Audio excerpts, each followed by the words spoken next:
사랑하고 축복합니다. 오늘 정신을 차리라 라는 제목으로 하나님 말씀 증거하겠습니다. 정신을 차리라. 요즘 스마트폰 중독에 빠진 사람들 굉장히 많으시죠. 스마트폰 중독.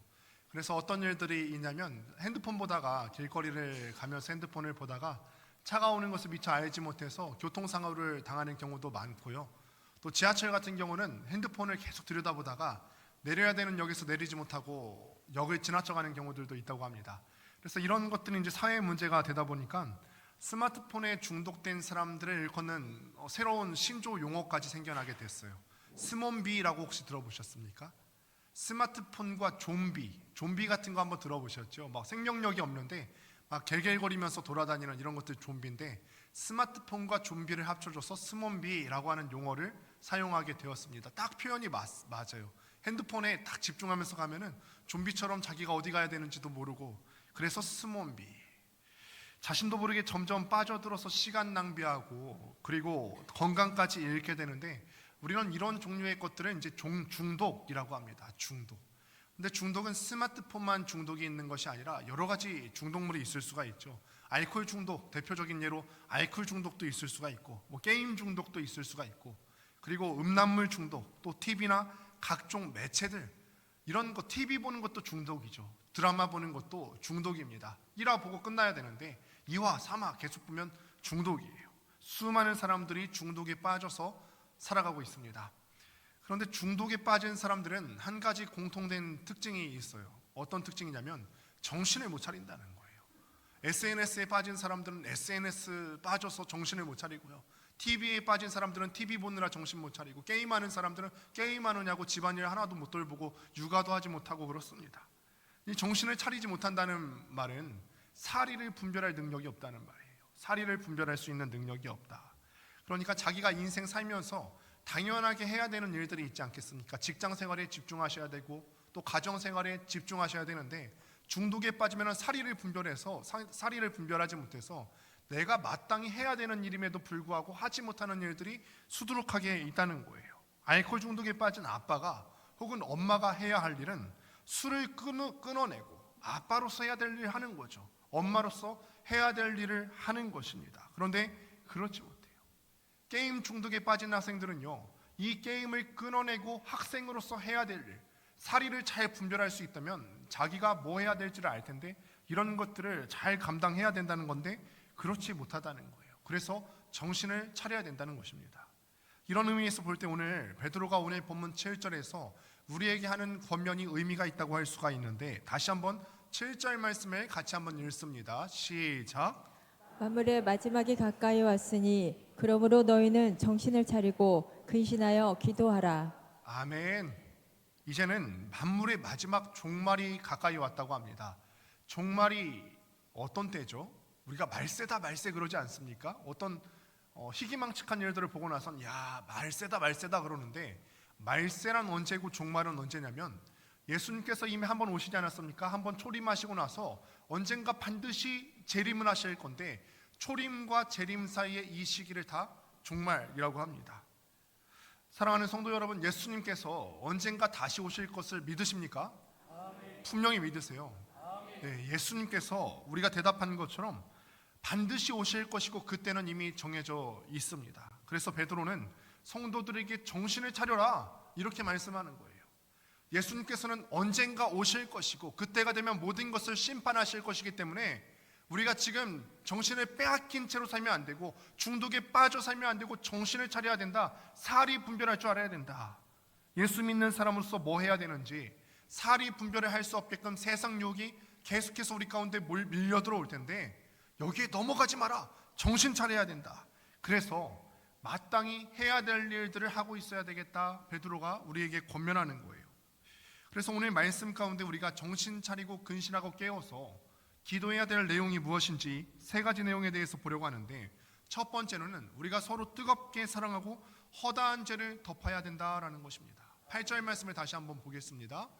시작. 무엇보다도 뜨겁게 서로 사랑할지니 사랑은 허다한 죄를 덮느니라. 아멘. 부부가 살다 보면 처음에는 좋아서 결혼했다 할지라도 살다 보면 허다한 허물들이 보이지 않습니까? 허다한 허물들이 보이실 거예요. 그럼에도 불구하고 우리의 가정들이 지금까지 건실하게 유지될 수 있었던 이유가 뭐죠? 누군가 한편에서 덮었기 때문에 그런 거 아닙니까? 서로가 서로에 대해서 덮었기 때문에, 사랑으로 덮기 때문에 때로는 부부 사이에 문제가 일어나도 이 가정들이 유지되고 건실하게 나아갈 수가 있는 거죠. 다 시시비비를 가릴 수가 없는 거예요. 덮는 것입니다. 오늘 본문에서도 이와 같이 사랑으로 허다한 죄를 덮으라라고 말씀해요. 사실 이 덮다라고 하는 표현이요, 오늘 본문에서 처음으로 나온 표현이 아니라 창세기 9장 22절 23절을 보시면 이렇게 기록합니다.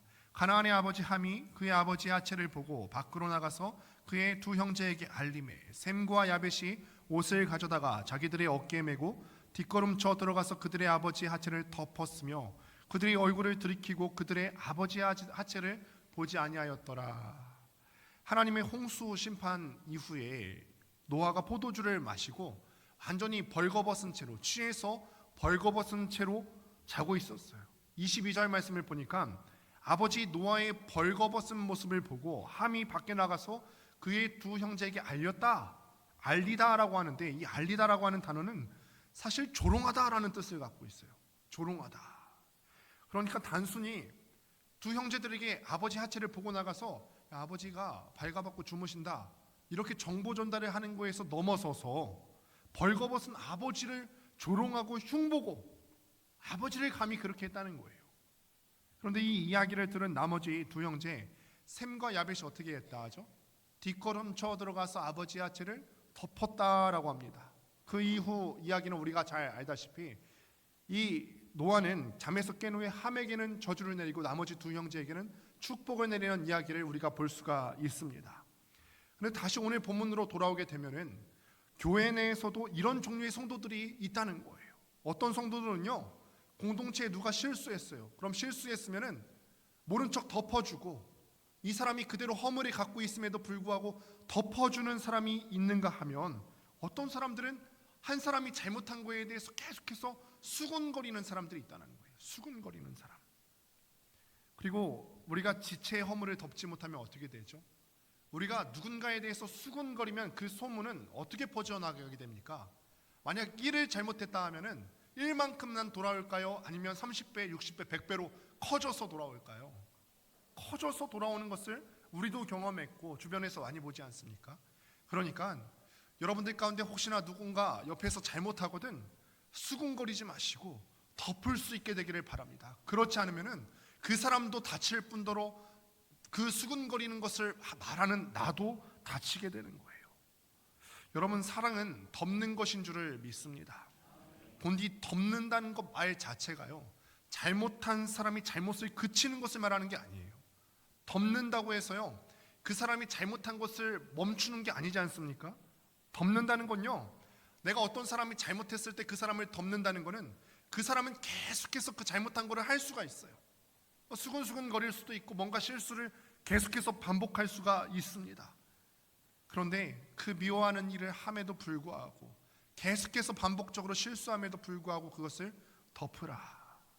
덮으라는 말은요, 그 잘못한 사람들로 잘못한 것을 멈추라는 말이 아니라 이것을 받아들이는 사람의 입장에서 서서 말하는 거예요. 잘못한 사람은 계속 잘못할 수 있는데 받아들이는 사람 입장에서는 그것을 보더라도 사랑으로 계속해서 덮으라. 성경은요, 우리에게 이런 용서의 크기, 인격의 성숙함을 요구하는 것인 줄을 믿습니다. 그런데 우리가 왜 이렇게 해야 되냐면, 우리가 구원받은 원리가 이와 같기 때문에 그렇습니다. 예수님께서 우리에게 보여주신 사랑이 딱 이와 같기 때문에 그렇습니다. 우리는 하나님 앞에 자격이 없고 구원받아야 되는데 구원받을 만한 조건이 되지 않고 어떤 자격도 되지 않고요, 지었던 데 또 짓고 하나님 앞에 회개했는데 똑같은 죄로 반복해서 무너지는 우리의 모습을 봅니다. 그런데 우리의 어떠함에도 불구하고, 우리가 반복적으로 실수함에도 불구하고 우리 주님께서는 그것을 덮으셨다라는 거예요. 덮으셨다.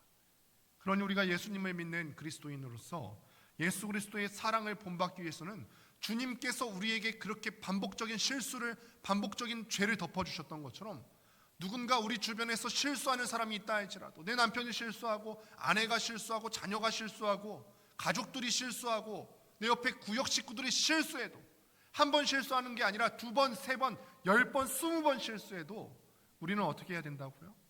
덮으라라는 거예요. 덮으라. 두 번째로 우리가 정신 차리고 해야 되는 기도의 내용은 대접하기를 원망 없이 하라라는 거예요. 대접하기를 원망 없이 하라. 학자들에 의하면 이 베드로전서가 쓰여진 시기가 AD 62년에서 63년경 쓰여진 것으로 알려져 있습니다. 그런데 이 베드로전서가 쓰여지고 나서 얼마 후에 1년에서 2년 정도 후에 AD 64년에 세계사에서 굉장히 중요한 일이 일어나게 되는데 로마의 대화재 사건이 일어나게 됩니다. 당시 로마 제국을 통치하고 있었던 황제가 네로 황제였는데, 그런데 이 네로 황제는 자기가 정치적으로 타격 입는 것을 두려워해서 이 모든 잘못을 기독교인들에게 돌렸어요. 그래서 배우를 기독교인이라 몰아가면서 엄청난 박해를 가하기 시작합니다. 산채로 매달아두고 인간 기름으로 밤길을 밝히는 가로등으로 쓰고요. 또 맹수들 우리에 넣어서 굶주린 맹수의 먹잇감이 되도록 넣어줬습니다. 그러니까 이 본문이 쓰여진 시기는요, 대대적으로 박해가 곧 일어날 건데 폭풍 전야와 같은 시기예요. AD 64년에 1년에서 2년 있으면은 대박해가 일어나기 시작할 건데 지금은 1년에서 2년 전 그 폭풍 전야와 같은 시기입니다. 베드로전서는 베드로가 갑바도기아와 아시아 지역에 회람 명식으로 쓴 서신이거든요. 그러니까 돌려볼 수 있도록 각 교회 가정 가운데 돌려볼 수 있도록 베드로를 사용하셔서 하나님께서 말씀하시는 거예요. 앞으로 조금 있으면 환난 온다, 조금 있으면 고난 오는데 너희가 지금 영적으로 준비하고 깨어 있어야 된다, 정신 차리고 해야 할 일들이 있다라는 것을 알려주시는 거예요. 실제로요, 그 후에 얼마 지나지 않아서 로마 전역에서 기독교에 대한 박해가 이루어지게 되었고 기독교인들은 살 길을 찾아서 뿔뿔이 흩어지게 되었습니다. 박해받는 기독교인들은 관직이나 직업 얻는 게 쉽지 않았겠죠. 변변찮게 살 수 있는 길도 또한 없었을 거예요. 한 곳에 정착해 있는 것도 어려운 상황이었기 때문에 떠돌아다니면서 누군가의 도움이 필요했을 거예요. 그래서 이 사람들을 대상으로 성행했던 사업이 뭐냐면 천막 만드는 일, 텐트 만드는 일들이 성행을 하기 시작했고, 우리가 잘 알다시피 바울도 이 천막 만드는 일들을 하지 않았습니까? 그 정도로 예수 믿는 사람들이 박해를 피해서 떠돌아다녔습니다. 그러다가 배가 고프면 어디로 갈까요? 떠돌아다니는 건 떠돌아다니는데 이 사람들이 이제 떠돌아다니다가 배가 고프면은 같은 신앙을 가진 사람들 집에 얻어먹으러 가는 거예요. 그나마 나보다는 좀 상황이 나은 사람들 집에 얻어먹으러 갑니다. 그런데 여러분 한번 생각해 보실까요? 이 난민들을 받는 입장에서도요, 내가 이 사람들을 받고 식사 대접을 해주는 것도 하루 이틀이죠.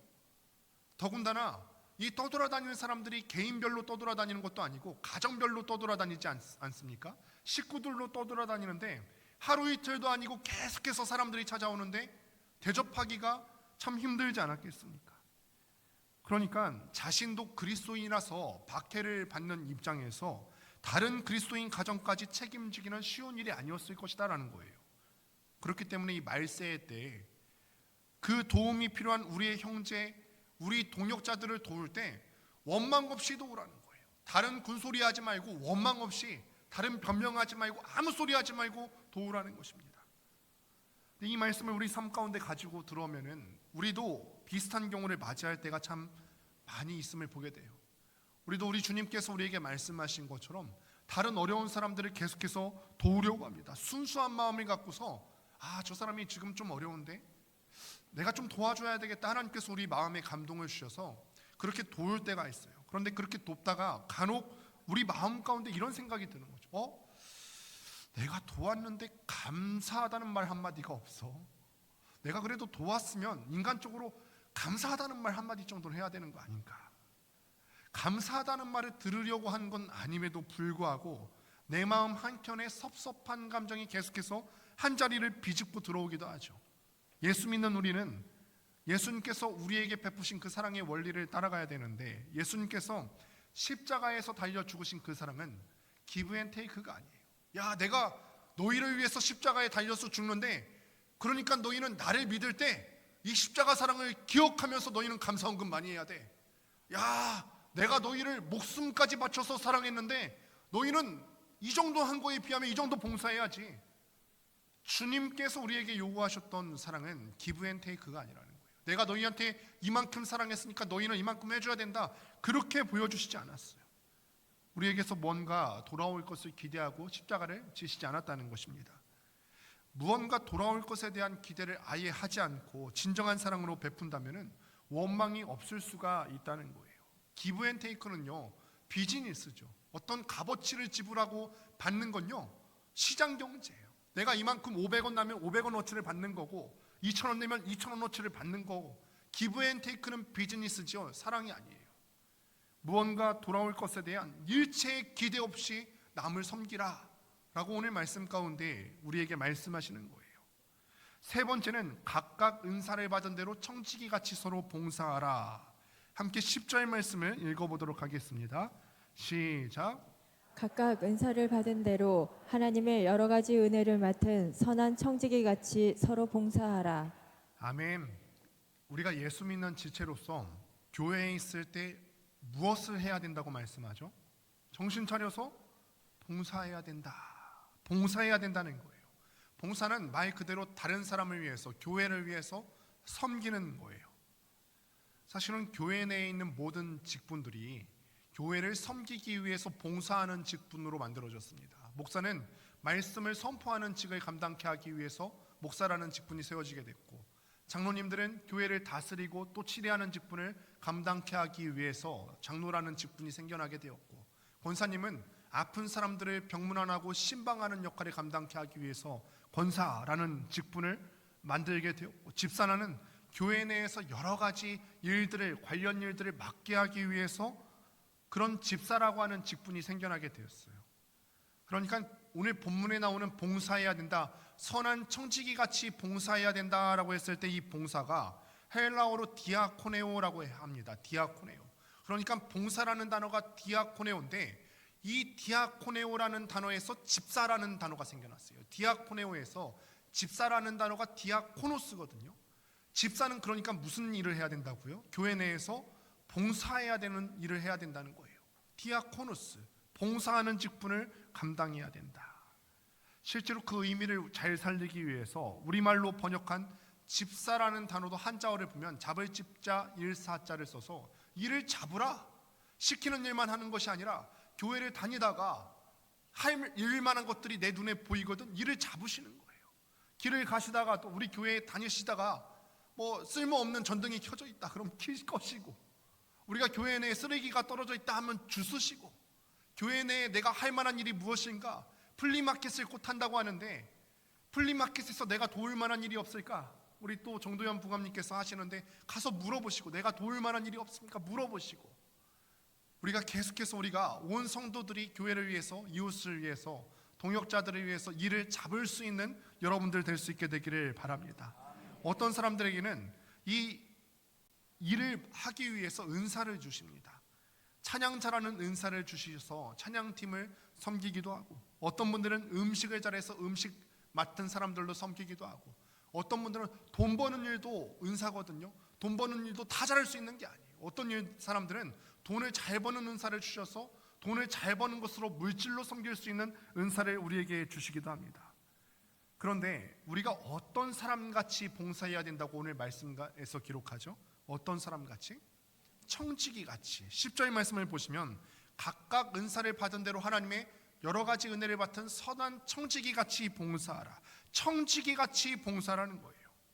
청지기는 주인입니까? 종입니까? 종이에요.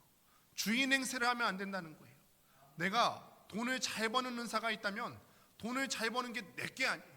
하나님께서 나에게 교회 섬기는 일 하라고 맡겨주신 은사인 줄로 믿습니다. 나에게 음식 잘하는 역할을 주셨으면 음식 잘하는 걸로 자랑하시는 게 아니라 교인들을 섬기라고 나에게 주신, 잠시 잠깐 위탁하신 달란트이신 줄을 믿습니다. 찬양하는 것도 그렇고요, 교회 내 모든 은사를 받은 사람들이 다 그렇게 생각하셔야 돼요. 이거는 내가 은사 갖고 자랑할 것이 아니라 하나님께서 교회를 섬기도록, 교회를 위해서 봉사하도록 나에게 잠시 잠깐 맡겨주신 거다. 그러니 내가 청지기 같이 쓰임받아야 되겠다. 이 모든 은사들의 소유권이 우리에게 있지 않다는 것을 기억할 수 있게 되길 바랍니다. 그러니 내가 가진 것들로 교만할 이유가 없고요, 나한테 없는 것들 때문에 다른 사람 부러워할 필요가 전혀 없어요. 그냥 받은 대로 그 은사대로 교회를 섬기고 이웃을 섬기고 동역자들을 섬기면 됩니다. 그러니 바뀌어진 것들을 잘 관리하는 선한 청지기 같이 봉사하는 우리 성도들 되시기를 주님의 이름으로 간절히 축복합니다. 말씀을 맺습니다. 오늘 우리가 세 가지 함께 보았어요. 정신 차리고 이 세 가지를 꼭 기억해야 된다. 첫 번째, 함께 사랑으로 허물을 덮는 것이다. 내 옆에 있는 사람들은 반복적으로 잘못할 수 있어요. 그런데 우리가 똥 묻은 개가 겨 묻은 개를 나무라면 안 되듯이요, 우리도 그렇게 용서받았어요. 우리도 우리 주님 앞에 계속해서 반복되는 죄가 있음에도 불구하고 우리 예수님께서 나의 죄를 계속해서 허물을 덮어주시지 않았습니까? 마찬가지로 내 옆에 있는 사람들이 반복적으로 죄를 지을 때 기억하십시오. 덮는 것이다. 그 사람은 꾸준히 잘못하고 반복적으로 잘못한다 할지라도 나는 사랑으로 덮어야 되겠다. 두 번째, 원망 없이 대접할 것이다. 다른 사람을 내가 섬긴다고 했을 때 무언가 기대하지 마시는 거예요. 내가 뭔가 주고 받을 것을 기대하는 것이 아니라 원망 없이 대접해라. 그리고 청지기 같이 봉사해라. 두루 다니시면서 교회를 위해서 섬길 것을 찾으시되, 내가 은사를 받았다고 해서 감히 주인 행세하려고 하는 것이 아니라 나는 잠깐 교회를 섬기기 위해서, 우리 동역자들을 섬기기 위해서 잠깐 맡은 직분일 뿐이다. 교만한 마음 없이 선한 청지기 같이 그렇게 쓰임받는 여러분들 되시기를 주님의 이름으로 간절히 축원합니다.